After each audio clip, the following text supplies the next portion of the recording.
Hello and welcome to the All 12 Signs video series for the Libra Solar Eclipse that's happening on the 14th of October 2023. I am reading for Aries and Pisces in this video. My name's Chloe. I work with card divination, astrology, and I channel energies through my body. As you can see, my hands are moving around right now. This is independent of my conscious thought, drawing in energies from different frequencies, different dimensions to help us heal, help us clear stuck energy and open up portals to source to get us in alignment with our soul's frequency, our soul's journey. And I really recommend checking out the collective reading for this eclipse. I pulled some oracle cards, tarot cards, talked about the astrology in depth, as well as lots of channeled messages coming through. Those of you who know your time of birth, I recommend checking out the first house and the sign that falls in the first house. This is called your rising sign, your ascendant. All the astrology for each of the signs will link into that sign being in the first house. However, this doesn't invalidate you looking at any other sign in your natal chart, perhaps where your sun or your moon is or where your Venus is. Just look to that sign, where it falls in your chart, the house that it's in, the themes of that house, and apply those themes to the messages that come through. Take what resonates, leave what doesn't. I've also done a nodal transit series for Aries and Libra. That's a sort of a general overview of the 18-month cycle of the nodes being in those signs. The playlist for that is in the description box if you want to go and check that out. In each of the introductions of those readings, I pulled like collective cards for the North Node in Aries, South Node in Libra, and the combinations of the two and the squares to Pluto and the conjunction with Chiron, and like different stories and different messages came up with all of that because it can help you give you a more in-depth understanding of like what are these eclipses all about for you over the next 18 months. Right, I'm going to kickstart with Aries. Aries rising. How you doing, Aries? So for those of you checking into the Aries energy and it doesn't fall in your first house in your birth chart, look to the house that it does fall in. Look to the themes of that house and apply those themes as well as all of the meanings of whatever else you've got going on in Aries to the messages that come through. It's as if that Aries energy with all the connotations of your natal chart have now moved to the first house. Take what resonates, leave what doesn't. Regardless of whether Aries is your rising sign or not, Aries and Libra are opposite one another. So we're dealing with an opposition here. Sometimes with oppositions, we can be out of balance. And there's often when we have these oppositions, it is calling us to highlight and look at that which isn't in union with one another. The thing with an opposition is they may seem very different from one another, but they're actually the same, two sides of the same coin. And it's about finding that balance, that harmony in the middle that is allowing each sign to be, and in the themes of the houses that those signs represent, be in union with one another, be in harmony, and not one side domineering the other side, or not prioritizing the themes of one or the other. It's about understanding and allowing an ebb and flow between the two, and allowing those energies to be free while also be in communion. So oppositions is very much about finding balance, and this can be about restrictions and limitations because it is ruled by Saturn. The opposition, but Saturn is all about integrity, it's about cause and effect, understanding that if you prioritize one area of your life over the opposite, then there may be something may blow up because you are not in harmony, you're not in flow, right? Acknowledging that cause and effect and being integral with every area of your chart, right? So that's what Saturn's really calling you to do, right? But regardless of that, so we're dealing with eclipses here. I'm pulling cards for 3 piles. The first pile is for the energy leading up to this eclipse, and this is from the Libra full moon that happened during Aries season. So the last 6 months of what was seeded at that full moon, what completion, what download came through that you then integrated into your life over the last 6 months. What journey have you been on? What issues may have come up that you've been navigating? The second pile is the energy of the eclipse itself. Now, this could be what kind of things are happening around the eclipse for you, but I like to focus on the fact that this is Right, so all lunations are portals, right? They're downloads of messages. They're integrations of energies. And the eclipse is an even bigger version of that, right? This is very big electric energy. So the second part is sort of what energy is being seeded at this time. And then the third part is how all of this energy is manifesting moving forward. So eclipses, right? I have been saying this to every sign. I said it in the collective reading. I would be mindful about what you do around eclipses. Okay, so particularly with this one, because it is conjunct the South Node, and the South Node can have an aspect of draining, of withdrawal, of going inwards. And I would just be mindful of your energy levels and what it is that you're kind of doing around this time, what you're ingesting, perhaps minimizing processed food, minimizing substances, minimizing overextending yourself, and just being a little bit more careful and kind to yourself over this eclipse.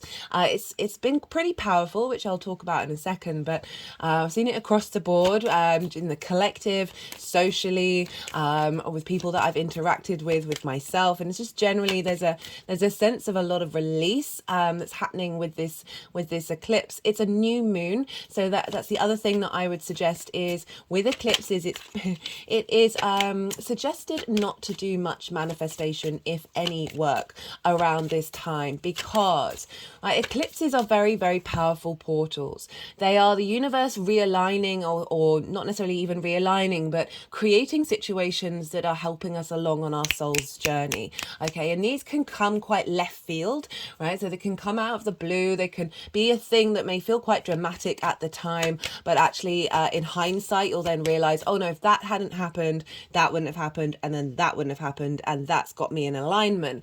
And so it's kind of like, do you want to mess around with this bigger energy and try and control it? Do you want to put your potentially limited conscious mind, right, in the driver's seat of this bigger energy that has more understanding of the tapestry of energy that's at play here for the longer term cycles?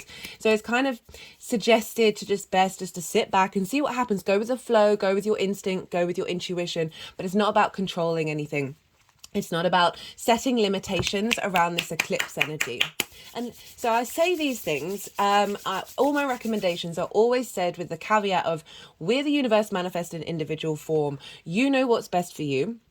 Go with your intuition. I would say just sit with it for a bit and see how you feel in all areas of like the mind, the body, the instinct, the emotion, and see what you're drawn to, and go with that, right? So don't you don't have to do exactly what I've just said. Just follow what feels right for you. I have just been saying it because I've been feeling quite a heavy energy, not in a bad way, but just like being mindful of acknowledging if this heavy energy is around this, well, we feel eclipses in the lead up, at least 2 weeks and then 2 weeks afterwards, but around this eclipse, that if you're like got 5 million things that you need to do, but there are 3 things that you don't, 5 million things, there's 3 million things that you don't need to do, and you only need to do 2 of the million things.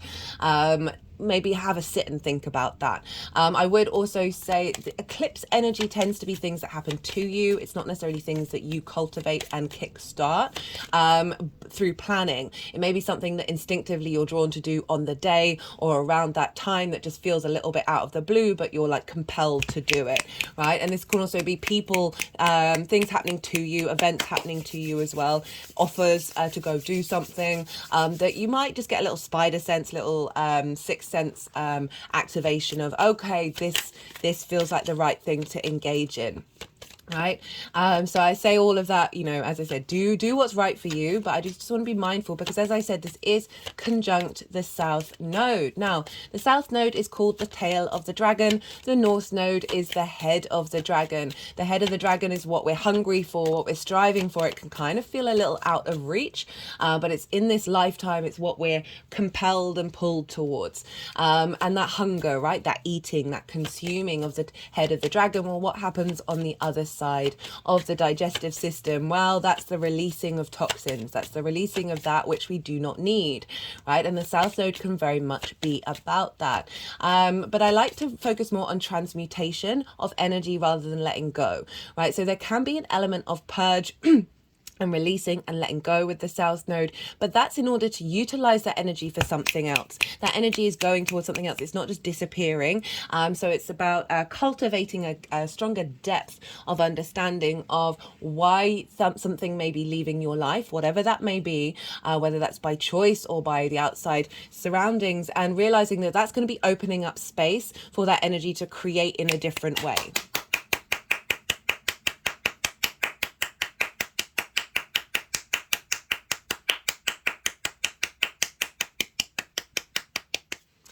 And the South Node is also a place where we are comfortable, right?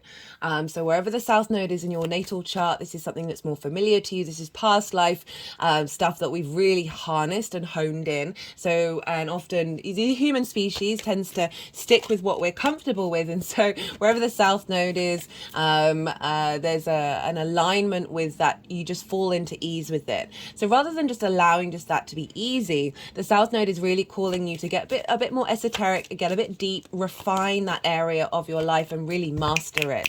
And so wherever the South Node is in your chart by transit, all of a sudden this is an area of your life where you're moving into a state of refinement, and that refinement is due to the ability to transmute those toxins into something that is nourishing.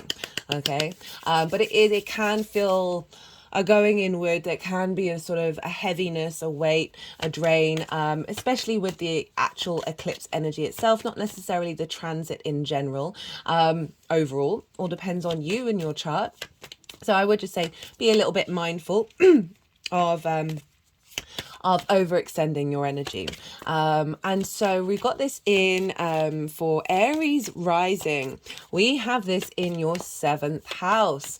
Now the 7th house is opposite your sign, Aries rising. So it's opposite you, Aries. You are the house of self.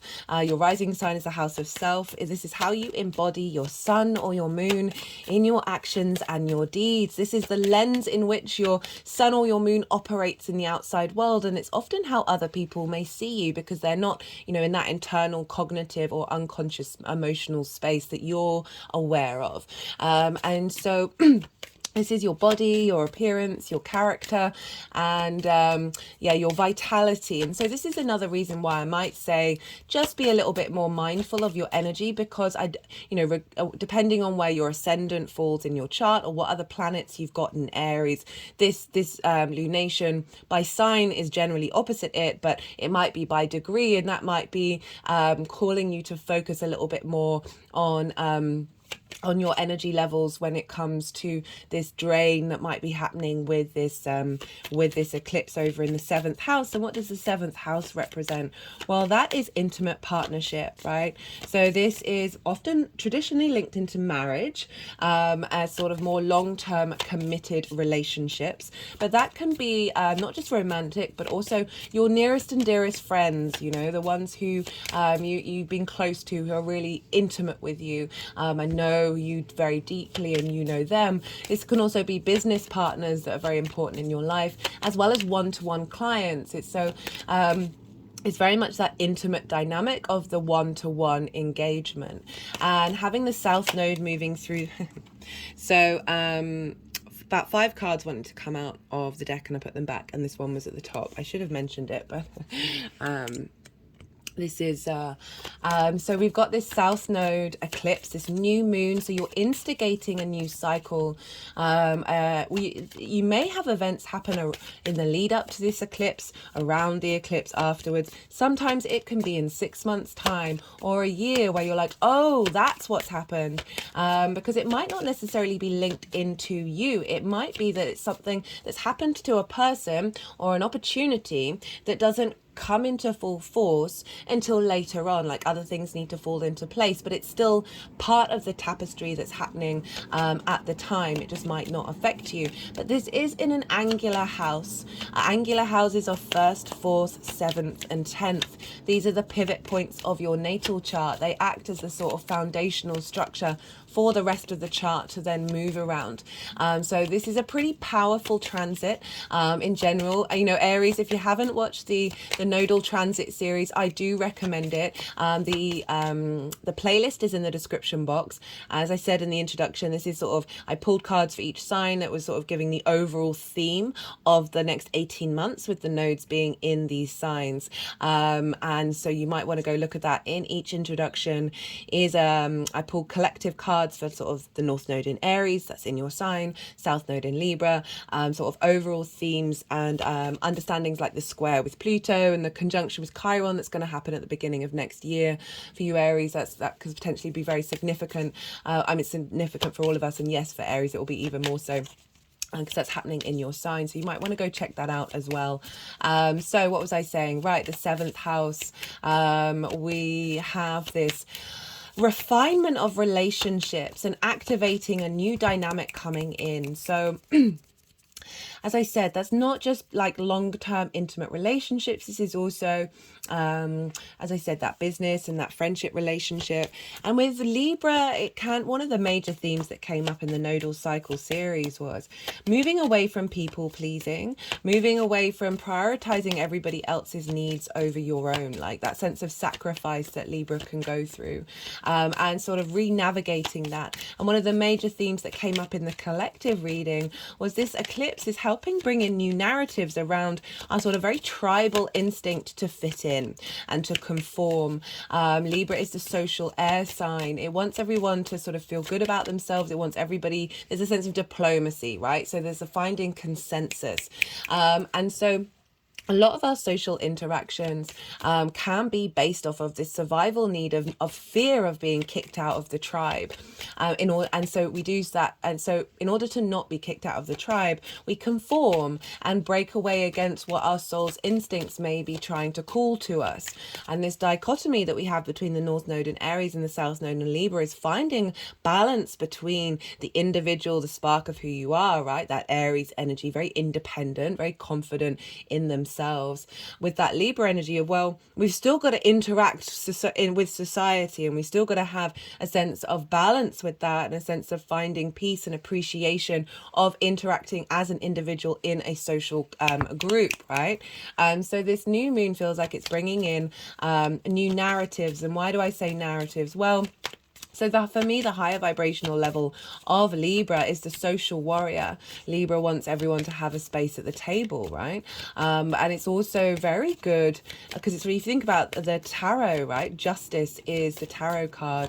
Libra is really good at seeing distortions in social narratives and being able to not necessarily shame that distortion, but through its understanding, its comprehension of instigating its exploration of social inquiry, right? That social air sign, cardinal, likes to instigate, is able to bring a new narrative, bring the narrative that's being distorted to light, right? So I really feel that this eclipse is helping bring in the narrative, the underlying narrative underneath the distortions, right? They're linked more into our soul's journey of how do we bring balance into the world and a sense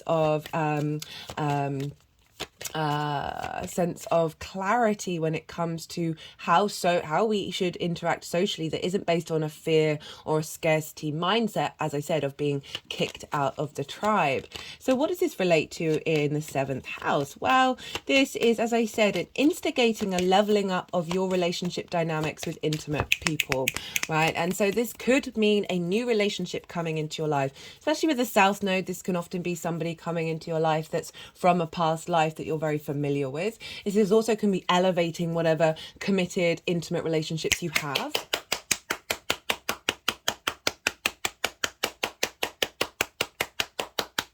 And realigning and bringing in some justice and sort of some inner harmony with any discord you may have had in relationships.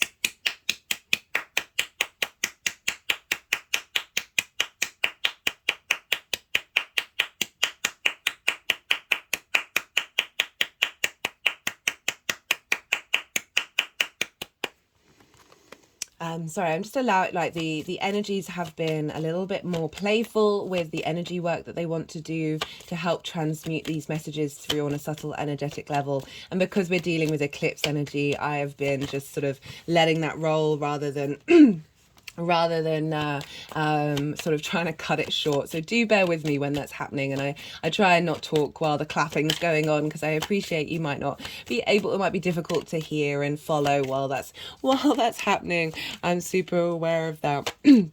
So a shake-up, basically, a shake-up of your relationship dynamics, and the way that you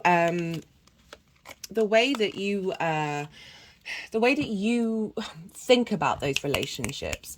So as I said, like, sometimes a lot of our social dynamics, we can pick people or stay by people, friendship groups, whatever it is, business partners, because there's of a sense of scarcity, right? So we can often sacrifice our own inner harmony, our inner balance for that of other people, because we might be like, well, this ticks these boxes, but I'm worried I'm not going to get an opportunity again, so I'm going to stick by it, right? That's just one example of how our social conformity needs get a bit, our social needs get conformed to this fear mindset. So I really do feel like it's going to be shaking up not only the relationship dynamics that you have in your life, but also your understanding of how you want to be in those relationships. How do you want to show up for them, and what's fundamentally important for you in those dynamics. It's a real sense of a cultivation, a refinement of that with the South Node moving through there.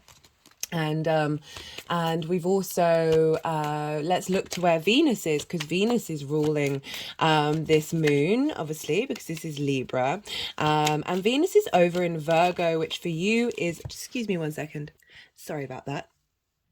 Virgo for you is in your 6th house. Yeah, sorry, my brain just froze for a second. Virgo's in your 6th house, and 6th house is work, health, and routines, and Venus is there. So Venus is wherever the ruler of a sign is flavoring whatever's going on in the signs that ruler rules. Okay, so Venus rules Libra, so wherever Venus is and the house that she's in and the themes of that house is adding on a layer of energy to how this eclipse is showing up for you. And it's in the sign of work. This is how you work, how you go about your day and figure things out.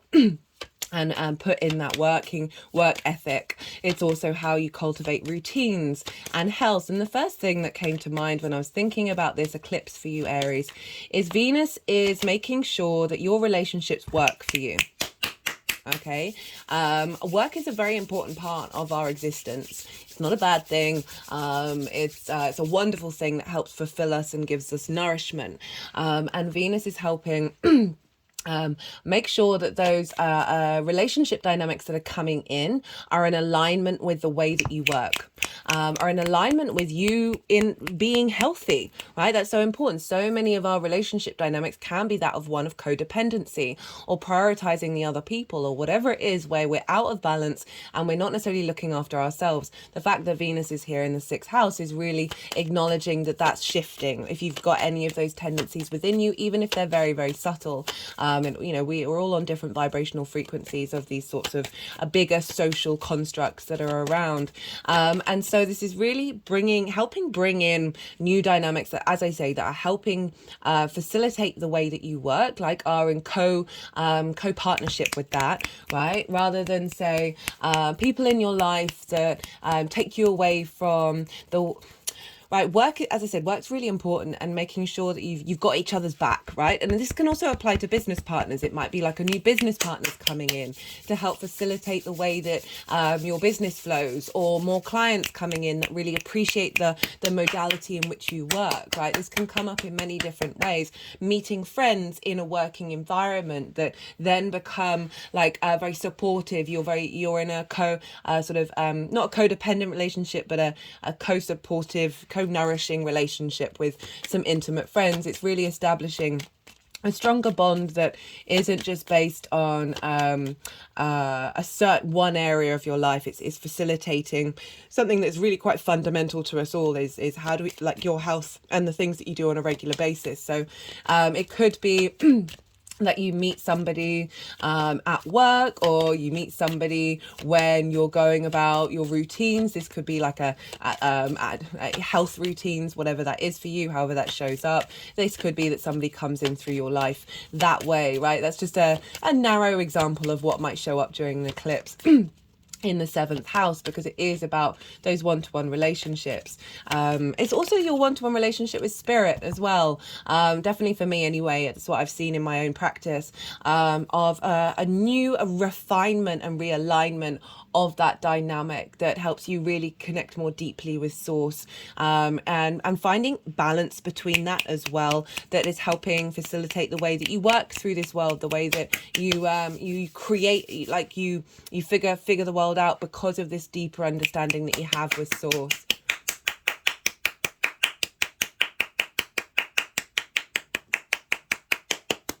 So Venus is also opposite Saturn, and Saturn is over in your 12th house, your hidden house, your house of mysteries. It's been there for a while. I've done Saturn series if you want to go check that out, because Saturn loves being in the 12th house. So you're quite lucky to have Saturn move through the 12th house in the sign of Pisces, giving structure to your unconscious mind, giving structure to the magic that's underneath any trauma responses and limiting beliefs that you may have, things going on behind the scenes. Saturn is helping strengthen your foundations. You may have had some difficulties with that, but trust me, Saturn is just trying to make you understand your own authority in your unconscious mind. My head is now rolling back, and it's that opposite Venus. So the energy of Saturn is feeding into Venus, that's then feeding into this lunation, and a lot of our trauma responses and our limiting beliefs are in the unconscious space of the 12th house. So Saturn's helping clear away foundational structures that won't last the test of time. It's more of a longer term cycle that Saturn is helping instigate structure in there, and getting rid of trauma responses and limiting beliefs that may have led to codependency, may have led to imbalance when it comes to your intimate relationships, that Venus is saying, okay, how do we put this into practice, right? How do we make sure that this is in alignment with the way that we work through the world? And then that's feeding into your one-to-one relationships, of really clearing the decks when it comes to unhealthy dynamics, right? And as I said, those scarcity and fear responses that so many of us have around social dynamics. Even if it's on a subtle energetic level. Venus is in the sign of Virgo, and who rules Virgo? Well, that's Mercury. So wherever Mercury is impacting what's going on with Venus. And so where's Mercury? Mercury's in Libra, and this is what's called a mutual reception. So this is when two planets are in each other's signs. There's essentially, they're on the phone to each other. They're able to tell each other tips and clues and hints, and show the other planet where the best resources are in the land that they're in, right? And so Venus and Mercury are governing this moon. The last moon that we had in Aries was very much governed by Venus and the Sun, even though it was ruled by Mars, because Mars was in Libra. Okay, so it's always good to do that sort of energetic chain of command, basically, and see, well, like, what's actually flowing through here. And so Mercury is in Libra. You may have felt more inclined to engage in one-to-one conversations, figuring out what kind of information you're collecting that makes you understand at a deeper level of how to smooth over one-to-one relationships that are more in alignment with the balance and the justice and the karma within you that's being realigned, particularly because Mercury is exactly opposite Chiron at 17 degrees of Aries, 17 degrees of Libra at the time of this eclipse. Chiron's been moving through your sign for a while now, Aries. So you've really been working through personal wounds in relation to self. And Chiron is often linked into past lives, right? This is when we've gone through a certain wound over many lifetimes, that now in this incarnation, this is when we are transmuting that wound into medicine, right? The master healer. With this opposition with Mercury, definitely feels like we're getting into realignment of figuring out what social dynamics, Libra, in one-to-one relationships have impacted that wound, and how to heal them and release them. And the combination between Chiron, Mercury, Saturn and Venus has all led me to like the channeled message of, we're enhancing our social intuition beyond these trauma responses. So we're going to have a higher level of understanding of why people respond in the way that they do, why we respond in the way that we do. And with that understanding, being the judge, right, of the tarot card of justice, of being able to see all the those different points of view and come to a very clear sword of justice, sword of truth, realization that is based off of equity and a deeper understanding of why these things have happened, and not then get sidetracked by trauma responses and limiting beliefs. What else did I want to say about that? Oh, it's completely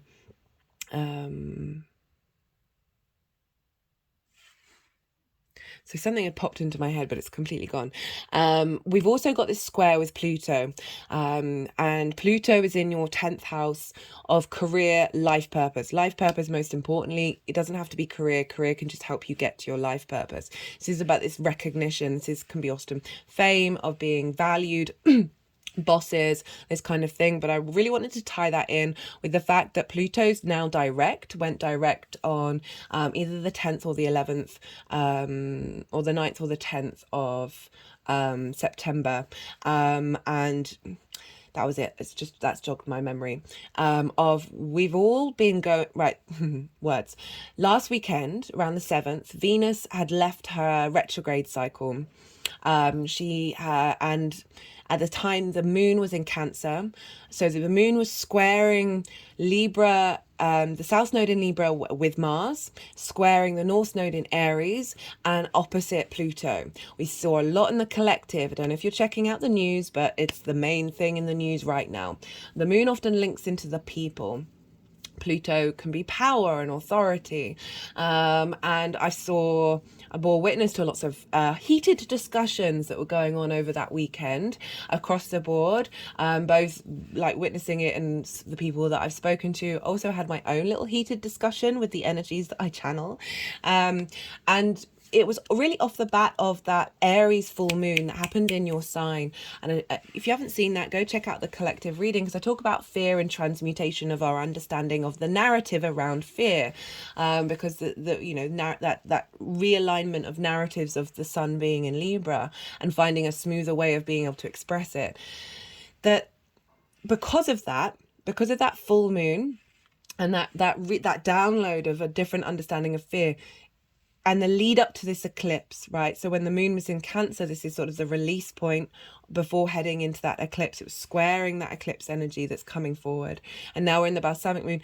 There's been a lot of fear and a lot of sort of come up around issues around being disrespected, with that Venus moving out of the retrograde phase, of that independent heart space, of being confident and comfortable, being like, no, this is what I need and this is what I'm going to ask for. Yes, it went in a bit of a fiery dynamic, or I certainly noticed it on an individual level, but it was only sort of to release everything, those social dynamics, those social distortions, before we head into this eclipse. So that's what I wanted to mention. And the reason why Pluto is because with that Pluto-Venus influence, this is focusing on what's important to you in the long term, right? That life purpose, that career, whatever it is that shows up for you. And with Venus being in the 6th house of how you work, right? And making sure that these relationships are in alignment, Pluto's squaring it, saying, okay, we're going to manifest something that is in alignment with your soul's journey. Okay, they've put the deck down, which means all the cards that wanted to come out have come out from the tarot. Oh, what's at the bottom of the deck? Oh, we got the Knight of Wands. I'm going to go quiet. We just had the Yang Day action side of the reading, the go, go, go, the stimulation, all the information. Now we're moving into the Yin Night rest side of it. I'm going to soften my mind and go quiet, allowing the energies to do the energy work that they need to do. They're going to put the cards into the 3 piles, and then I'll come back round and I'll start talking and integrating the tarot. I call you to do the same. Soften your mind. Don't try and force any sort of comprehension of all that information. Let it all settle into your unconscious mind and see what intuitive hits come up for you, and then we'll come back round again. So yeah, I'll see you on the other side, Aries.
Okay, just clicking around the third eye and the throat chakra. And in case I forget, my finger went over the, what's that? It's probably Christ, to be honest. Or a saint here, the head of the saint to the head of the figure in rest, in meditation.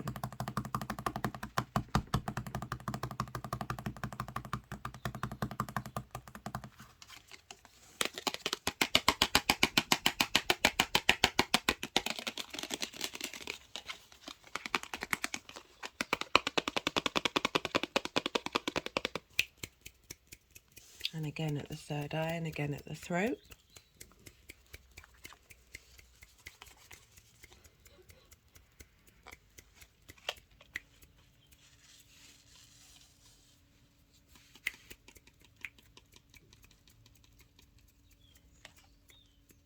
We're just sort of tapping it near the tiger that I've got there. That may be relevant for some of you.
So Aries, in the lead up to this lunar eclipse, sorry, solar eclipse, this new moon in Libra, we've got some well, some difficult energy that you've clearly been working through. Okay, so this is from the full moon in Libra during Aries season. We've got the Five of Wands, we've got the Tower card, and then the Four of Swords.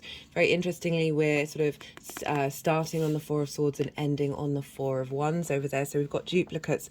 There's been lots of duplicates and lots of readings, as well as the collective reading. So really highlighting the balance that's coming in from this eclipse. So the Five of Wands, this is because there's a lot of action going on here. There's a lot of different ideas, different passions, different creativity, but sort of there's a passionate energy of different forces all like playing with one another or fighting with one another. But there's there's action going on, there's movement, but there isn't any momentum. There's an element of conflict. It's not quite the same as the Five of Swords in that sort of intensity energy. We've still got a lovely blue sky here, but there's a sense of not having any momentum, of something just feeling like it's constantly there's maybe lots of different passions, lots of different ideas going on, lots of different situations, and none of them seem to be moving forward any further, like going forward. So there's a sense of frustration of like, oh, why does this always feel like this is a bit of a fight, right? A bit of a dust up, even if it might be, you know, a bit more on the playful side. There's just a sense of frustration I always get with this card. It's just like, well, what are we doing here? What is this? Isn't like, there may be relationship dynamics you just feel like they're stagnant, right? Even though there's movement, there's no momentum. It's quite a stagnant energy that yet is creating a lot of internal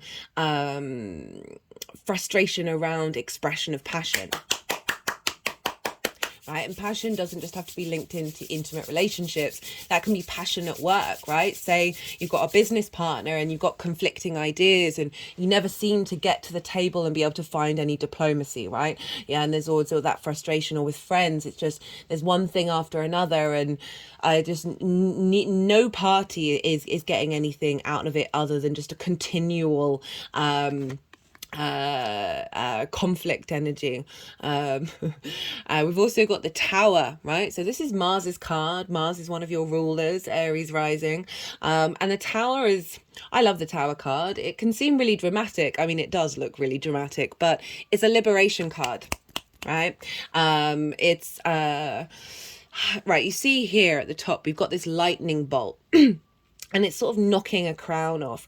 And the lightning bolt is kind of like divine intervention. Even though this is Mars's card, I often really link it in to Uranus, because Uranus will come along and will shake up your life, and it's as if things have fallen apart. However, there are only things that don't serve you in your long-term soul's journey. Because if you notice here, look, all of the chaos is happening at the top of the Tower. The bottom of the Tower, your foundational space, is incredibly strong. It's even like going up to at least halfway. So whatever's gone on, something has happened that's broken this out, right? Shifted this energy out of your life, and it may have felt a bit disruptive. You may have been like, what's happening? I don't really understand, feeling a bit disorientated. I talked about that crown. The crown can represent authority, and this is about authority that's had a power over you that wasn't serving you. And that can be a way that you navigate relationship dynamics as well. It doesn't have to be something exterior. This can be an internal revelation, a sense of enlightenment, you know, that lightning bolt, a revelation of a eureka moment that's happened where all of a sudden the constructs of how you understand your relationship dynamics have suddenly been blown wide open. And that can have us feel quite vulnerable. Change has us feeling quite vulnerable.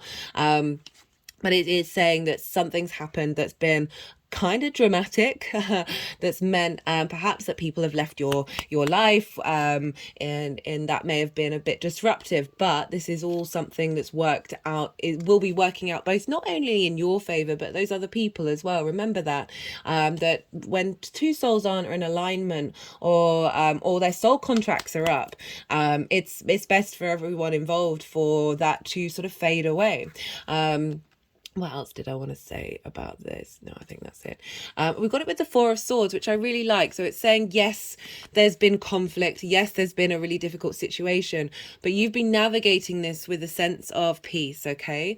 So the Four of Swords, you see here, the Three of Swords are above their head. They're no longer in the heart, right? That heartbreak, that limitations, that grief energy is no longer incredibly emotional. Remember, this is swords, and this figure is in a church, right? So it's acknowledging that you've moved into a vibrational frequency where you feel held by something bigger than yourself, right? So a power that's bigger than you, that can be source, that can be God, whatever it is, science, nature, whatever it is, that is given you the space to contemplate, right? This figure is at rest, they're at prayer, be in meditation. And if you notice, the Ace of Swords is running along the bottom of saying this new constructs, these new ideas, a new sense of truth has come through because of this situation, because of what's gone on.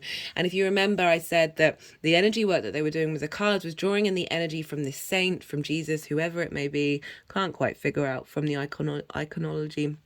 To the head, to that sort of the head. Aries rules the head, but also that mental space of giving peace, of bringing peace to whatever disruptive energy has come through.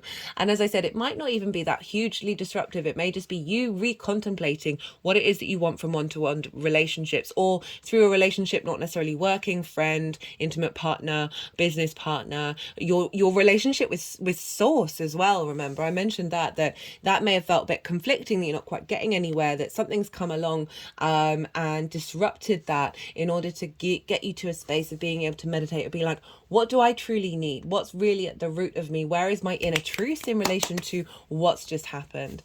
Okay, for the energy of the eclipse itself, what is being seeded at this time, beautiful cards to come after this kind of slightly quite very disruptive energy. Take it was what resonates. We've got the Strength card and we've got the Ace of Pentacles.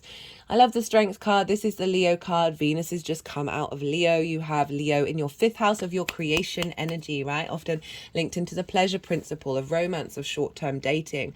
There's an alignment with your heart space of what truly matters for you in terms of creation. But particularly because this figure here, she's not trying to control the lion, right?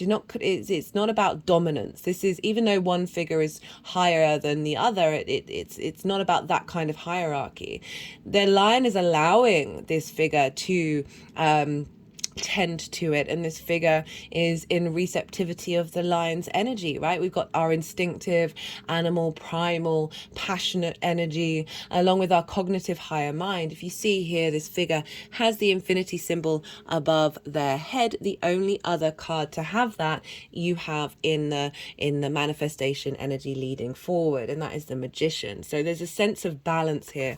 You know, whenever I talk about oppositions, and I forgot to do it in this reading, I always point to this infinity symbol that I put this on I can't remember how many years ago, as my sort of commitment to eternity, to source energy, to existence, and also that balance, that yin and yang, right? Here we have either side, which can represent an opposition, but the trick with an opposition is realizing that energy flows into that one in a constant way. Like there's no getting away from the fact that we're all connected. And love is the most important thing, right? Leo rules the heart, and true strength, true courage comes from vulnerability, comes from that deep knowing of unconditional love of self and of other, right? So, you know, this lion isn't being whipped, this lion is being caressed, right? There's an element of saying you wouldn't get balance and harmony without love and kindness. Another name for this card is lust, from the Thoth Tarot, and it's lust of life, that unless we're in balance from a higher perspective, check out that mountain, then we our lust for life, our lust for our engagement on a one-to-one basis is in distortion. And I really like that the Strength card, after that difficult energy has come through of getting more in alignment with your heart space, with your vulnerability, with your courage when it comes to expressing who you are from a space of love and kindness in those one-to-one relationships, and of drawing in relationships that are of balance, that give you strength.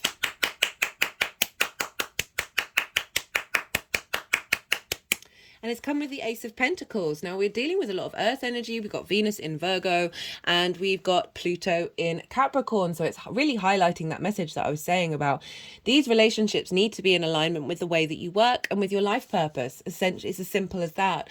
So there's also an offering,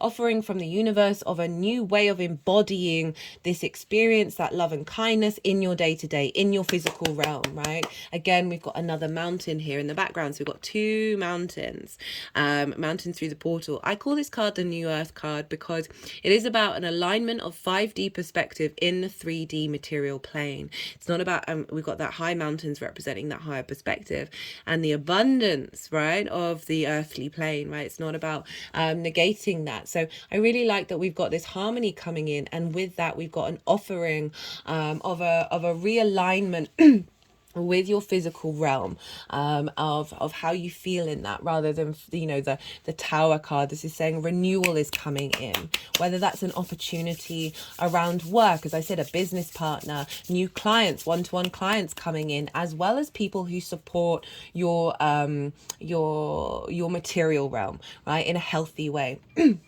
So we've got manifesting moving forward. We have the King of Cups. We've got the Magician, as I said, with the infinity symbol. And then we've got the Four of Wands. So we've got the Four of Swords over here. And then we've got the Four of Wands. We've got air, Libra. We've got fire, Aries. So King of Cups, the Magician.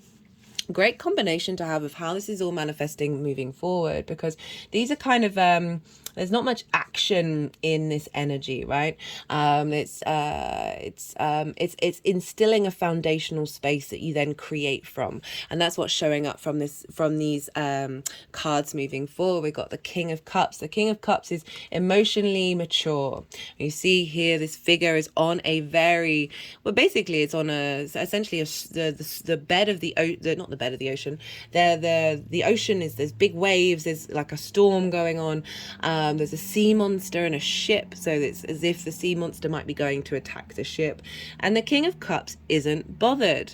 The King of Cups is just getting on with its own business. It's not getting, this is highlighting not getting knocked off your perch by other people's emotional state. And there's a real confidence and maturity coming in of saying these are the relationship dynamics that are coming in, as well as your interaction or with them. There's a real sense of intuition. Your intuition is being heightened by what's that balance that's coming in this new physical form in which you embody it. That through that intuition, you are then able to create in the world. You are able to tap in to love at the deepest level with every person you interact with. And that's a pretty sweeping statement, but that's what channeled came through. So there's a real sense of having gone through that Tower moment, having gone through an understanding of heartbreak, right? Whatever that looks like, that can be like a business partner that did you wrong or whatever that is. That there's a sense of peace, of clarity, of maturity that's coming in with the King of Cups, of really being able to act on your intuition from a very stable place. And the Magician is coming along with the King of Cups. So we've got sort of action, decision making, along with manifestation in the world of you being able to based on this deeper understanding of your intuition when it comes to one-to-one relationships, the kind of relationships that are showing up, the way that you're showing up in relationships is helping you manifest in the world. Again, it's kind of recommitting to that page of that Ace of Pentacles, of saying, no, this is helping you create in the 3D world. This isn't all just about the dynamic itself, but how that dynamic affects every other area of your chart, right? The Magician is pure manifestation, right? Appreciation of all the resources that are around you, realizing that they need to be in ebb and flow, and having an understanding of what to use, when and where.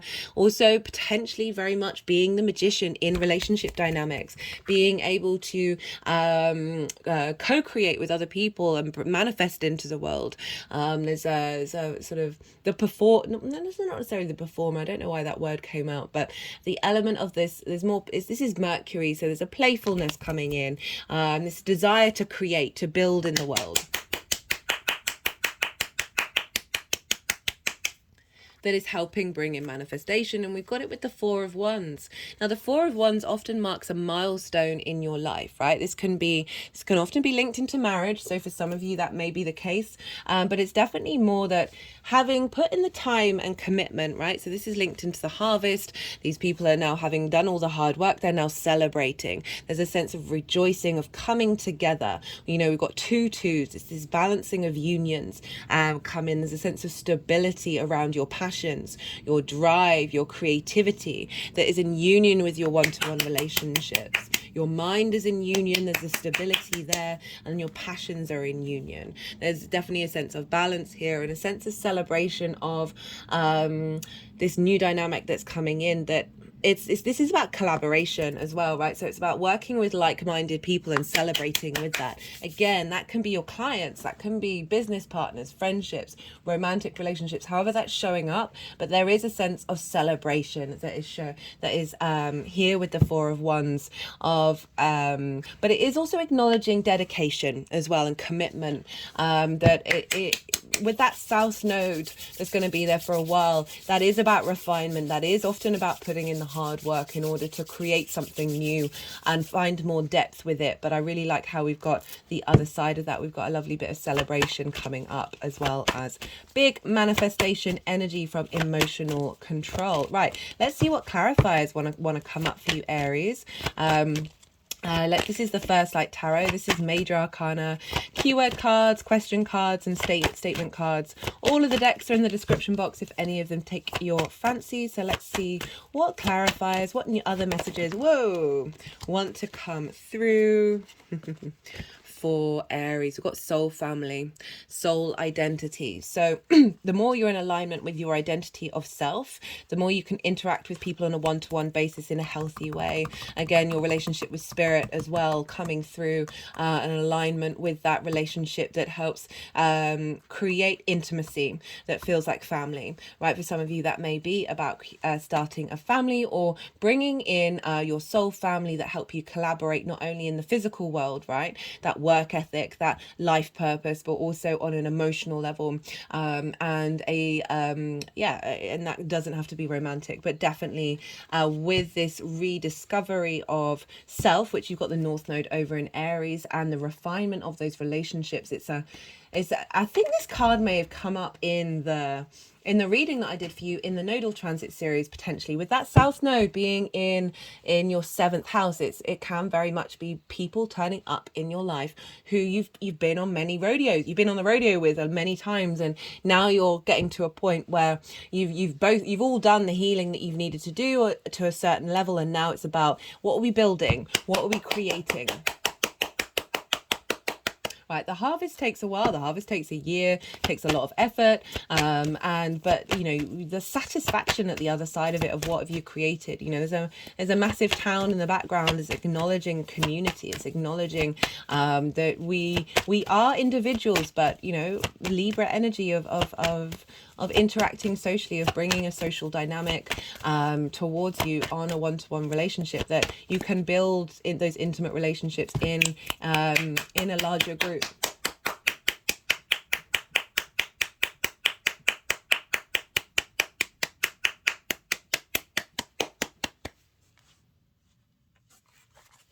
Okay, let's see what wants to come through with the numerology deck for you, Aries.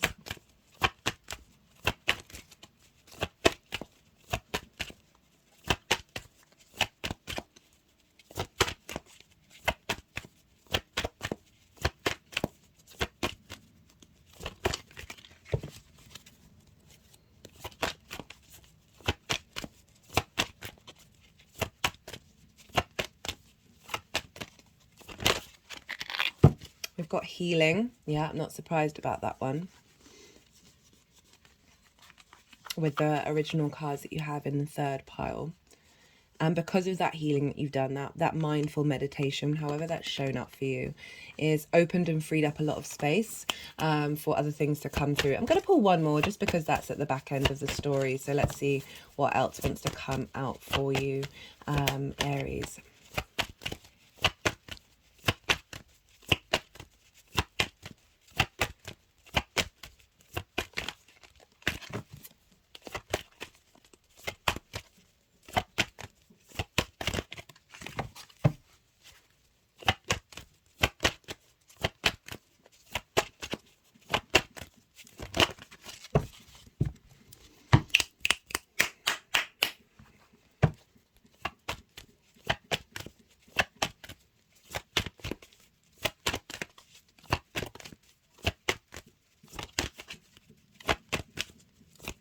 Okay, so they're not really wanting another one, so I'm going to leave it at that, Aries. Be good to yourself, be good to those around you, and be well until we meet again. Pisces rising. How you doing, Pisces? For those of you who don't have Pisces in the first house, which is your rising sign, look to the house that Pisces does fall in, the themes of that house and any other planets or astrological points, all the meanings behind that, and apply all of that information to the messages that come through. It's as if that Pisces energy, with all the connotations of your birth chart, have now moved to the first house. Take what resonates and leave what doesn't. Regardless of whether Pisces is your rising sign or not, Libra and Pisces are what's called in conjunct of one another, right? So this is when two signs don't have any of the three main things in common with one another. That's the yin yang energy. That's the nature in which they express themselves, the element, and then the modality. So Pisces, you are water, you are mutable, and you are yin, night in nature. Libra is cardinal air and yang, day in nature. So this can feel a little bit difficult, right? Because you just think about it, you got six energies playing around with one another, and they don't have anything traditionally in common. So there's can be quite disruptive energy, can feel like you're grinding your gears, maybe crossed wires, maybe some frustration when we've got an inconjunct. I like to link it into sort of hopping on one leg, moving one hand around on your belly in circles and the other hand patting on your head, right? We can find it a little bit difficult to do like many things all at once. And this is where that frustration comes in. It takes a little bit more effort to get these all working together. But once you do, you're creating new neural pathways. Because you think about it, you're breaking out of conformity, you're breaking out of that which is familiar, and then you're utilizing 6 different energies to work together to create something very innovative and very inventive, often breaking cycles when we're working with inconjunct energy. And so that's the sort of general energy of what this eclipse is showing up for you. It may just feel a little bit of discombobulating, but do bear in mind, as I said, that is creating new neural pathways and more inventive ways of navigating this area of your life, wherever Libra falls in your chart. Now, I'm pulling cards for 3 different piles. The first pile is the lead up to this eclipse. And so that's from the full moon in Libra that we had in Aries season. So over the last 6 months, what have you been integrating with that full moon energy? What journey you've been on, and how that's leading into this new moon, this eclipse that's happening for us all. And so the second pile is the energy of the eclipse itself. This could relate into what's happening for you around the eclipse, but I also like to focus on the fact that this is the energy that's being seeded, right, and downloaded into our energetic field, our physical body, all of these things, because I see lunations as portals, they're download times, and so an eclipse is even bigger version of that. With eclipses, I said this in the collective reading, which I do recommend you check it out.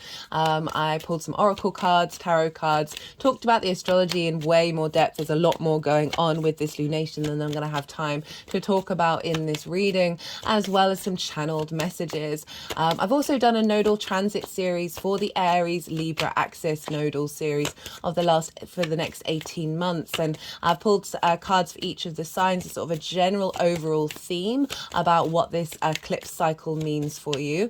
And also in all the introductions, I pull cards for the major themes: North Node in Aries, South Node in Libra, the combination of the two, the squares to Pluto, and the conjunction with Chiron that we'll have next year. So if you want a more in-depth look at what this eclipse cycle is looking like for you, do go check that out. The playlist link is in the description box, so it's really easy to access. So eclipses, right? There's 2 things I've been recommending. One, just be really mindful with your energy, both physical, emotional, spiritual, all of that. Be mindful of what you're ingesting. Like, try and stay away from processed foods, substances in excess, and also like overstimulating yourself and taking too much on. That's a general recommendation with eclipses, just to allow things to happen. But because we're dealing with the conjunction with the South Node, this can feel very draining, right? right? So it's just be aware of this. It doesn't mean don't go out and do anything, but it's just saying, hey, just be kind to your body, be kind to your mind, be kind to your emotional experiences as well, because there's a lot going on with eclipse energy. With eclipses, we feel that energy in the lead up, and we feel it way after. The events itself may happen beforehand, may happen on the eclipse itself, happen afterwards, maybe 6 months later, maybe a year later. You may not even realize until after the nodal cycle, right? Sometimes these things can happen to us very directly, or they're situations that happen to perhaps other people, or opportunities that don't necessarily or the pieces don't come into play until a lot later on. So it all depends on your chart, depends on what's going on with you. So I just want to say that it can be very nuanced. It can be, there's lots of different versions of how this can show up. And I would say, in terms of planning, right, the second thing I'd recommend is don't try to avoid too much manifestation work, or any at all, right? Even though this is a new moon, this is usually the time when we set new intentions, when we plant seeds for the next part of the cycle. I would just recommend, right, so you imagine, right, an eclipse is really big energy. And it's the universe helping us along in our soul's journey in a big way. And it can be quite dramatic. And so the universe source energy has a wider perspective of the tapestry of energy, way beyond our cognitive mind. And so when our cognitive mind gets involved and starts to sort of micromanage and manifest, that this may distort whatever the universe has in mind for your soul's frequency, your soul's journey, and it may disrupt it a little bit. I say this very mindfully because I'm aware that we are the universe manifest in individual form, and any of my recommendations always come with that caveat of, you know what's right for you, trust in your intuition, your instincts, and feel into it, and you'll get little spidery senses about what's happening. It might be that you get offered to go and do something, or an event shows up, or an opportunity shows up that isn't through your planning. Okay, the cards keep coming out and they keep wanting to put them back. The eclipse energy has been quite intense while doing these readings, so just let the energies do what it is that they need to do, and that situations may show up that you aren't controlling, that are part of the journey. You may feel very instinctive, very compelled to do things around the eclipse energy that are linked into that bigger cycle. So it's really about not necessarily trying to control the situation, but going with the flow. And as I said, I'm very mindful of the fact that your soul knows what's best for you. So if you're in more of alignment with that energy, then obviously do what feels right for you. So that's the second pile of like what's being seeded at this time, what events may be happening. And then the third pile is how all this energy is going to manifest moving forward in the longer term cycle. So those are the three piles that are showing up. So let's get into the astrology. Now let me just move this down a little bit. So Pisces rising, you have this lunation, this new moon, this solar eclipse happening in your 8th house. The 8th house is the house of the outside world's resources. This is linked into inheritance, 3D and cosmic. It's a very magical house. It is the give and take between you and the outside world, time, money, things, energy, intimacy.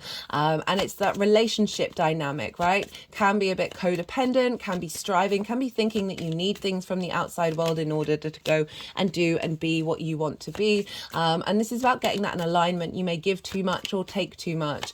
And it's also a link into your relationship dynamics, right? So the 7th house is how those relationships show up. And then the 8th house is how that dynamic works.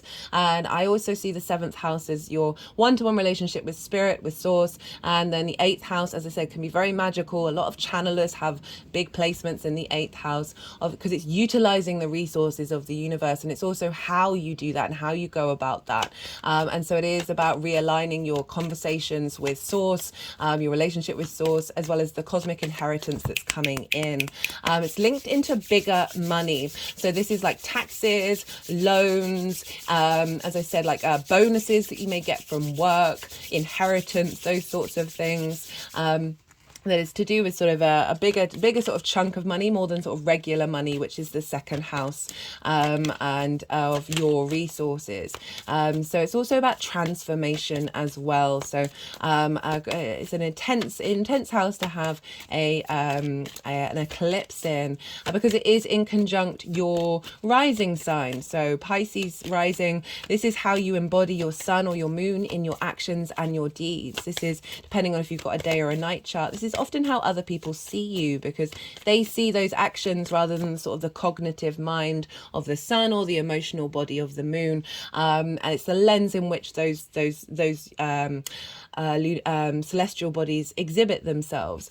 It's your body, your vitality, your appearance, and your character. So this energy is in conjunct that. So there's kind of like a discord between how you embody that relationship dynamic. But as I said, it's about breaking cycles. It's about transmuting those cycles and changing that energy up of that give and take between you and the outside world.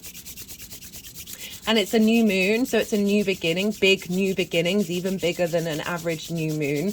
And it's conjunct the south node. The south node is the tail of the dragon. The north node is the head of the dragon, and that's over in Aries. The head of the dragon is what we're consuming, what we're hungry for, what we're striving for. And it can often feel quite out of reach and like a constant need to consume. And that's eating, right? So what's the other side of the digestive system process? Well, that is the tail of the dragon, the releasing of toxins, the releasing of the surrendering, the letting go, and the sort of and it doesn't just have to be a physical thing. As I said, those toxins can be toxic dynamics of give and take between you and the outside world, you and your one-to-one relationships, you and your friends, and all that sort of thing. The toxic narratives.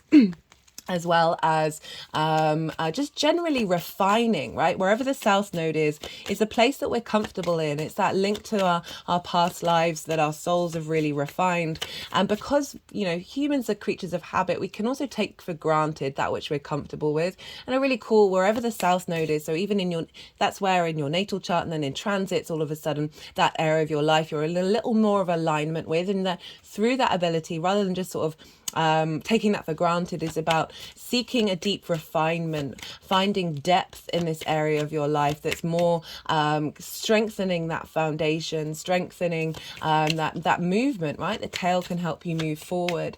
And any energy that you release during this time, anything that may be let go of, is opening up new energy, new space for new things to come in. And that energy often gets transmuted into the north node and feeding that part of that dynamic. That's one of the main topics that came up in the transit series for the nodes, of how they're completely interlinked. They aren't separate from one another.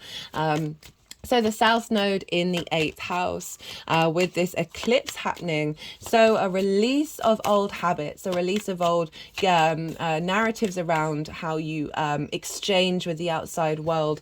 Often when I'm doing transits in the 8th house, the 5 of Pentacles can show up, because that can often represent the fact that we don't feel supported, that we don't feel that we feel left out in the cold. And that can be a big theme for us collectively around the 8th house.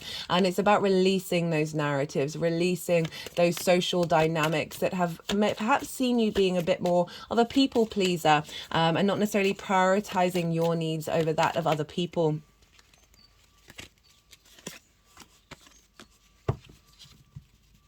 And sorry, just sort of figuring out, closing my mind so I can figure out what cards they actually want, because quite a few cards keep coming out and going back in again, but that is what it is. Sort of like the shifting of energies. So what was I saying? So with Libra, right? Libra is all about balance, but it's also the social air sign ruled by Venus. There's an element of diplomacy here. And with diplomacy, as I said, you know, wanting everyone to have a voice at the table, wanting everyone to be okay, we can often sacrifice ourselves in relation to that. And so that is coming from a very deep primal wound around being kicked out of the tribe. Okay, so those who perhaps were a little unconventional or broke out of the norms of society may have been kicked out of the tribe in past incarnations, and that's followed through us in our blood lineage, in our soul lineage, and that gets recreated when we have potentially unhealthy social dynamics, right? That are based off of a space of fear and lack, right? We can often give too much to other people because we fear we might not get that opportunity again. Again, that's coming from a lack of fear, vibrational frequency, and this all kind of links in with the full moon in Aries that we just had, which was bringing up new narratives around of looking at fear, of seeing fear as a tool to help us realize that that is a distortion of reality. So we can often, as I say, prioritize those dynamics when they're not actually serving our soul or bringing us into inner harmony and inner peace, right? If you think about the scales that Libra represents, and also the Justice card, right? I really feel this, the strength of the Justice card has been coming through quite strongly, even though actually I don't think it's turned up in any of the readings, but I'm still feeling it very, very loudly, energetically, that this eclipse is bringing in new narratives, being able to see things clearly, and a redevelopment, a renewal of a strengthening of your relationship dynamic with the outside world, with the cosmos. Okay, karmic energy coming through that is helping provide inner peace, that is helping you find this ability to harness the wisdom that comes through from the cosmos, right? The higher vibrational level of Libra for me is the social warrior, so Libra can be very good at observing social dynamics and narratives as well, like the stories that we tell one another to form societies, that it can be very good through its observational ability to instigate cardinal energy, a new narrative, or at least seeing distortive narratives and bringing not necessarily shaming that distortion, but certainly bringing something new to light, or a re-remembering of the actual original narrative. So it feels like we're shaking off a lot of the fear mentality around our social dynamics, and that's particularly highlighted in the 8th house, which, as I said, is dealing with the outside world and your relationship dynamic with that, which, as I said, is in conjunct your first house of you. And so often we can be out of sorts or out of right relationship with the outside world. And this is allowing a release of those narratives, that surrendering of that South Node, and a really deep refinement moving forward. This can also be new opportunities coming up around the resources that you receive from the outside world. As I said, perhaps a loan coming in. As well as a redevelopment of relationship dynamics that you have in your life. And that is particularly highlighted by the fact that Venus is over in, because Venus rules Libra, and so whatever's going on with Venus, wherever she is and whatever sign she's in and the house that she's in, is going to be adding a flavor and a lens and an impact to what's going on with this eclipse. So Venus is over in the 7th house, and this is your intimate relationships, your one-to-one relationships, both with source, both with romantic committed relationships, friendships, deep intimate friendships, business partners, and one-to-one clients. So Venus is now moved in there, having left her retrograde cycle. She's now helping go through a deep space of nourishment and healing, a state of observation of how these one-to-one relationships are manifesting and how to bring flow into them. Having gone through that cycle in Leo for so long, she's now tending to it and observing to it and cultivating the new developments, the new 8-year cycle in that Leo area of your chart, which is the house of work, of making sure that making things work in alignment, that keep you healthy and keep you right by the routines that you need in order to thrive in this world. So Venus moving through the 7th is finding perhaps new opportunities around one-to-one relationships, as I said, business, friendship, romantic, feeling more inclined, more in your own flow, feeling more attractive in those one-to-one relationships, but just generally doing deep nourishing, healing work of finding flow in those relationships. And that energy is feeding into this eighth house of making sure that the give and take between those relationships that you're already in, or the ones that are going to be coming in with this new moon, that are the new way of operating of the eighth house in those relationship dynamics is coming from a place of nourishment.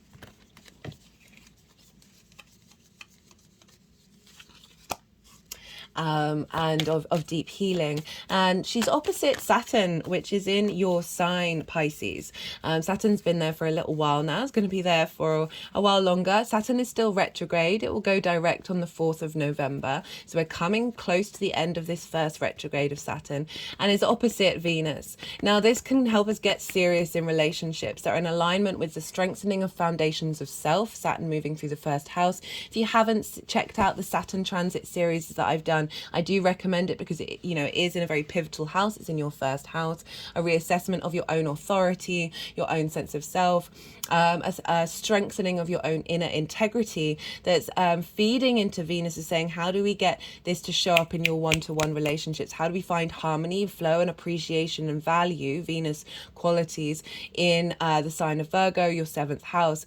Venus also moving through there, I very much feel like, is navigating old self-criticism and judgment of others, judgment of self, and finding ways of healing that in a very deep way that's then going to have an impact on the give and take between you and the one-to-one relationships, as I said, also including your relationship with Source. Saturn is a longer term cycle. It wants you to be integral, wants you to understand the cause and effect of your actions and your character that may have blocked or limited and restricted your one-to-one relationships, in particular with this eclipse. So all of that energy is feeding into Venus, that then's feeding into the eclipse itself. But whereas Venus, she's in Virgo, which is the sign of Mercury, ruled by Mercury. So wherever Mercury is going to be impacting what's going on with Venus, which is then going to have an effect on this lunation. Now, Mercury's over in Libra, so it's in the sign of Venus. They're in each other's signs, which is called mutual reception. It essentially means that their energetic connection is really strong. They're sharing the tips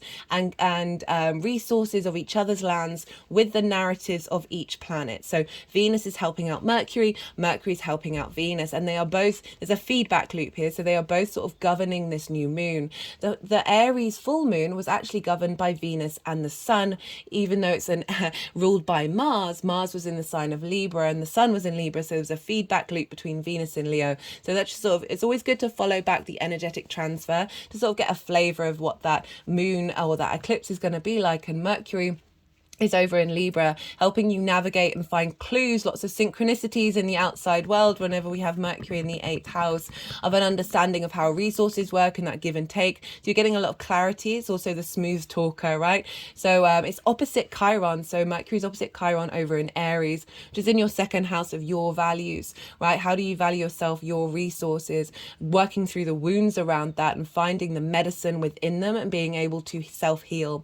Chiron's often linked into past life trauma that's now showing up in this lifetime that we're navigating and being able to turn into the master healer. This exact opposition, they're both at 17 degrees with Mercury, is bringing into balance any information you're receiving at the moment from the outside world that is helping realign your understanding of self. And so this is really clearing out a lot of karma around old narratives. And that's all feeding into Venus, which is getting that in alignment with these one-to-one relationships and making sure that that's how you're showing up. That's how you're bringing flow and harmony into those relationships off of this new dynamic. Now, one of the key channeled messages that came through because of this Mercury, Venus, Saturn, Chiron energy that's feeding into this eclipse is that this shift for us energetically is enhancing our social intuition beyond trauma responses. So we're going to be, that's where the judgment, the justice card comes in, is the judge, right, of being able to see every side of the story and come to a very balanced, higher perspective truth as close close as we can get to the truth of those dynamics. And that's not mitigating your own experience. So it's really allowing a higher perspective, that refinement of the South Node, that deepening of an understanding, and allowing that to come through. So we then navigate these social dynamics from a place of inner harmony and inner peace that doesn't self-sacrifice, that doesn't overly people please to the extent of you mitigating yourself. So it's really enhancing your ability to pick up clues in the outside world and in those outside resources that are going to facilitate your journey. I recommend with all lunations is checking out where your sun and your moon are in your natal chart. What houses are they in? The themes of those houses, because those themes are going to be playing a role in how this eclipse shows up for you. Right, is that everything that I wanted to say? I think so. We do have a square with Pluto, and Pluto is over in your 11th house of hopes and dreams, friends, groups and alliances. So this is helping navigate and bring into manifestation an intensity around a transformation of your hopes and your dreams that is in alignment with these new narratives with you in the outside world. Like, our hopes and dreams can often be reliant on the resources of the outside world, of the cosmos, and getting them into alignment to bring things into manifestation. Speaking of Pluto, I meant to say, so this is all coming off the bat of a lot of really intense astrology that happened around the weekend before this eclipse. Venus had just left her retrograde cycle, and at the time the moon was in Cancer, squaring Mars in Libra with the South Node, squaring the North Node in Aries, and opposing Pluto. I thought this showed up in the collective. If you're following the news, this is a big thing. You can't really avoid it. That's happened. The moon often represents the people. Pluto represents the power. Cancer, the home. Capricorn, authority. So there's a real shift here that's happened, that's blown up, especially with that square to Mars, god of war. I've also seen it in my local environment. Lots of heated discussions and fights going on that are all kind of linked into, as well as like people that I've talked to of personal experience, of around this element of disrespect, right? Venus has just left her retrograde cycle, so she's like very empowered with this new 8-year cycle that she's embodying, of our heart space being very empowered, right? And where we feel our hearts being disrespected, having the blow up to talk about it, right? Not necessarily in perhaps the healthiest of ways. But it's combined with that Aries full moon linked into how we navigate fear, a clearing out of old narratives around fear and new ways of engaging with it. And so when the moon was in Cancer, it was squaring what was going to be this eclipse energy and the release point of our emotional, personal emotions around these old trauma dynamics, social dynamics that we have. And then we're moving into the balsamic phase of then becoming a bit more at peace with what we're letting go of, and transmuting that energy before we hit that eclipse point. And I say that to be really kind to yourself of anything that may have happened over the last couple of weeks, and realize this is all part of this very intense process that we're instigating. Cardinal energy, Libra is cardinal, a new way of engaging with this that has felt like we were releasing something, that releasing old toxins, old toxic narratives. And so I do want to just say, be really mindful and be really kind to yourself of whatever may have been showing up, because it's been very, very loud, not only on the main stage, but in every area of lives right now. It's okay. So they've put the deck down, which means all the cards that wanted to come out have come out. Now, we've just had the Yang Day action side of the reading. Lots of stimulation, lots of go, go, go, lots of extroverted energy. And now I'm going to soften my mind and go quiet and let the energies flow through me. And I call you to do the same, because we're entering the yin, night, rest and digest side. Don't try and overthink all that information. Let it all settle into your unconscious mind, and then see what intuitive hits come up. I'm going to they'll do some energy work, they'll put the cards into the 3 piles, and then when that's finished, I'll come back round and I'll start talking about the tarot in relation to this astrology.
Okay, Pisces. So for the energy leading up to this eclipse, we've got Judgment like this, and then we've got the Eight of Pentacles, and then the Page of Wands. Now, what is coming through with these three two combined is the sense of working on ascension.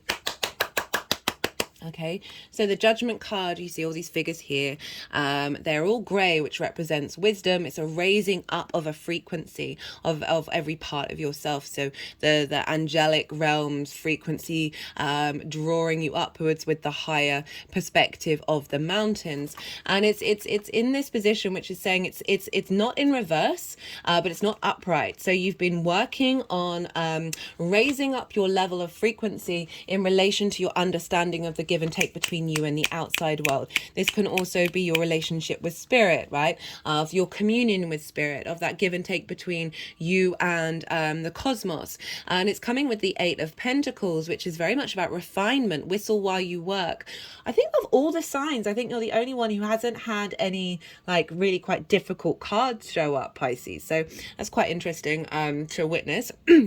That this is the whistle while you work, a real refinement, a going over and over and over and really honing your depth of understanding of how you want to give and take between yourself and the outside world, right?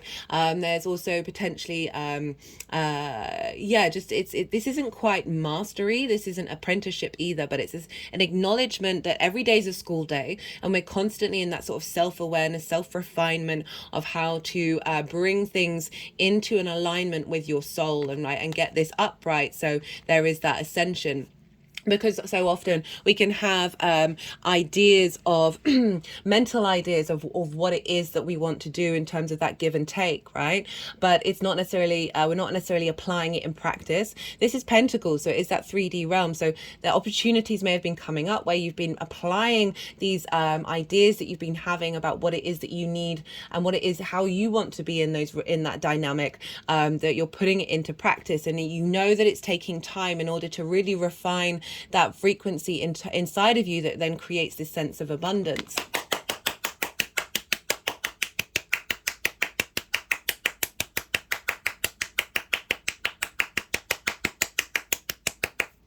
And it's crowned by the Page of Wands. So the Page of Wands are the apprenticeships. So but it's a more sort of a youthful energy, a sort of a joy coming through with this process, a sort of this wand energy, this spark of spirit, this creativity, this passion coming up, that there have been potentially opportunities coming up to help ignite this journey and keep you on the journey of refinement. You may have been getting messages and clues from spirit or from the outside world that's saying, keep going, keep doing what you need to be doing. Keep really that self observation that helps us bring into being a deeper connection with the other, right?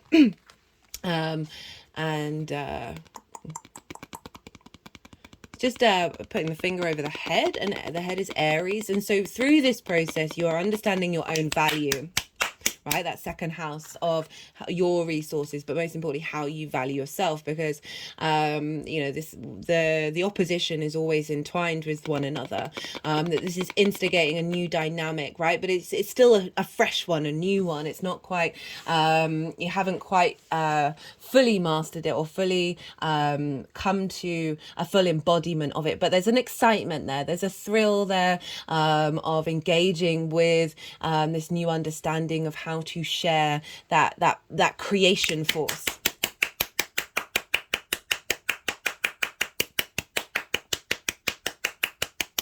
And of course, it might have also, through the journey of mastery, have heralded messages and opportunities from the outside world that are helping you be able to bring that passion into your life, that creative energy into your life. So right, for the energy of the eclipse itself, we've got something quite powerful here. We've got the Emperor card and the Wheel of Fortune. So we've moved from the Page and sort of the apprenticeship energy to the Emperor. So this is what's being seeded at the time, right? This is the energy you are going to be embodying. This is the shift of dynamic, this new narrative that's coming in, right? So, I was talking about that sort of codependency, that giving too much or taking too much energy. Well, the Emperor is incredibly wise, right? It is not a king, it's an emperor of an empire. And it is governing from a space of inner sovereignty and deep knowledge of its own divinity and wisdom. There's a real sense of control. You are confident moving out in the world. You are confident of even though the Empress is abundance, I'm just getting the word abundance come through, that the wisdom that's coming through, that's helping create this confidence in what it is that you're doing, the dynamics that you're drawing towards you, that are fulfilling your purpose, right? And who you are and what it is that you're doing. There's also a sense of the outside world, if you look at the Emperor as the outside world, of bestowing gifts upon you in order to acknowledge your stepping into your Emperor energy.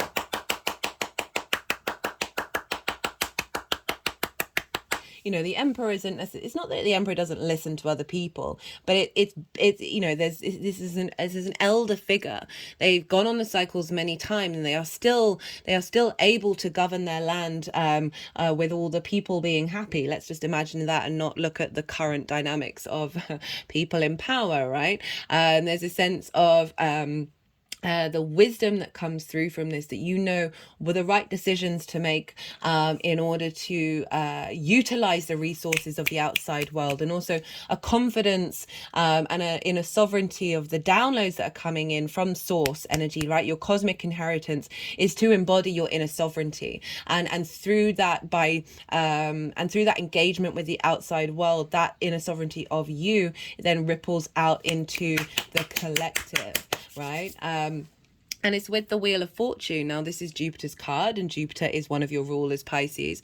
And this is acknowledging that something is shifting, a fate is changing. You've been putting in the work, you've been rebalancing, you've been focusing on you and your dedication to your redevelopment of these new narratives. And the Wheel of Fortune is saying that fate's going to come in and perhaps shift any scarcity that you may have had with the outside world, of really being able to find a bit more joy when engaging with the outside world as well.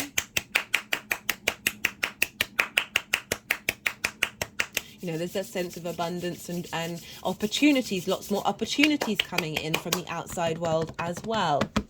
Oh, my spine went very straight when I was saying that.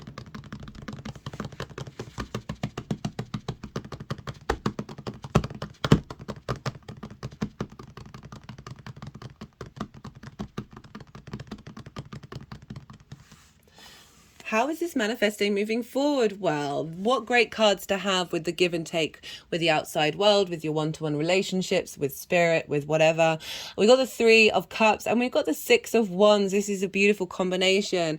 The Three of Cups represents being in union, being in flow with the outside world. This sense of being with like-minded people, being like supporting one another, but there's joy here. There's a celebration. There's a sense of abundance. It's not hard work. There's a flow, there's an emotional connection. This is like the social dynamics, the way that you give and take with the world, that they're all giving and taking in the same level, right? There's a sense of equality here. And there's also an operating from a place of joy, from a place of love, from emotional fulfillment, that is reverberating in your engagement with that give and take between you and the outside world. And also, this is such a great combination for the 8th house. I can't quite get my head around it. The Six of Wands, this is recognition from the outside world. Right, from spirit, right? A recognition of who you are and what it is that you have to offer in your relationship dynamics, in the give and take between you and the outside world, right? So this figure, there's a wreath here. They're about to go and celebrate. This is a lot of celebratory energy. So it's a really beautiful message coming in, not only combining that sort of that flow, that love energy, but also recognition where recognition is due, And that Page of Wands to the Six of Wands, the messages that have come through, the opportunities, this sort of revitalization of your spark of spirit in the engagement with the outside world, and the work that you've put in is coming with this sense of honoring and recognition, and celebration. Like, yeah, that's just such a lovely message for the eclipse. Okay, I'm going to pull some clarifiers. Let's see what wants to come out from the First Light Tarot.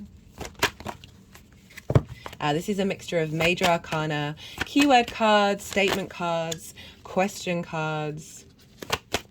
Let's see what wants to come out for you, Pisces, for this Libra eclipse.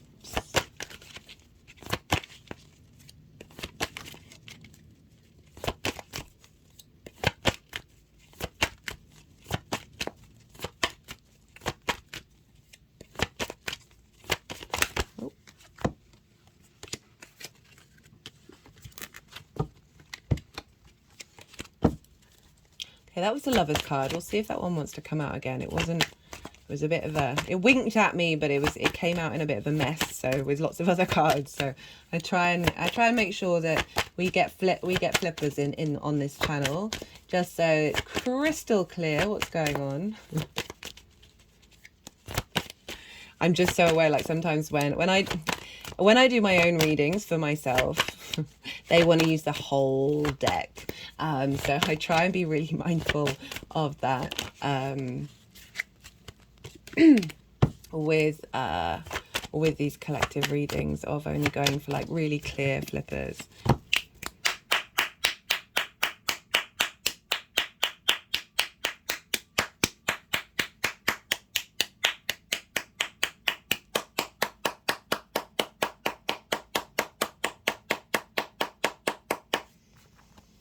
Okay, there we go. That came out quite quickly. We've got the Sun. Okay, they didn't want the Hermit card. The Sun, freedom, nature, free-spirited, innocent. So setting yourself free from those old narratives that may have blocked your ability to be confident being yourself in the give and take between you and the outside world. A sense of vitality, of joy coming in, a real sense of clarity, of understanding, and perspective in these dynamics that is helping you move forward and be able to instigate new ways that you operate in the world.